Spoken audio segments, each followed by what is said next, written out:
How to start a business with no money in 2026. So a lot of people who want to get into entrepreneurship, small business owners, maybe you have a side hustle, but you have very little capital. I'm going to share some key ideas on how to start a business with no money. Let's get into it. Most entrepreneurs, business owners start with $1 and a dream, right? Like not much to their name, but some business owners end up with a fortune. And I know people think like, how do they get there? And the number one thing is resourcefulness. Like you have to use what you have. So there's a book called Think and Grow Rich, which I highly recommend, especially if you're wanting to start off in business and get the ball rolling. Check it out. Old book, Napoleon Hill, probably my favorite author. But in there's a quote. He says, service-based businesses are the only business where you could start with zero and amass huge wealth. So he gives several examples on there, but like a service-based business is, I started my service-based business with a videography company, or now we call it like a content marketing firm, but basically doing videos for people. That was a service.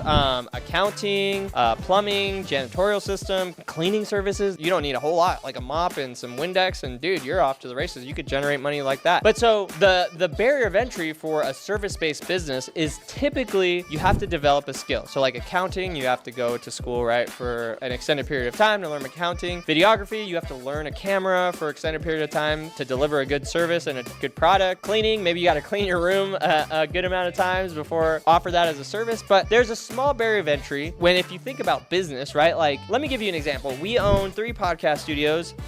It's called The Pod Place. And every time we want to open up a new studio, it costs us around $50,000. Like, so we have to buy all the cameras, buy all the lighting, buy all the furniture, sign the lease, pay the first month, last month, spend $50,000, have, $5,000 to $10,000 in advertising. You have to have 90 days of revenue lined up so that you can even start to do business. So just by having any type of business, product-based business, storefront businesses, all these businesses take a lot of capital. But a service-based business, you need very little startup capital. Like I said, if it's a cleaning service, maybe some Windex and towels, a mop, you're in there. So consider kicking that idea around. Service-based businesses is a great opportunity for you to start business in 2026 with zero or very little money down. So if you like this video, like and subscribe, comment what your business is going to be, and we'll see you on the next one. Peace.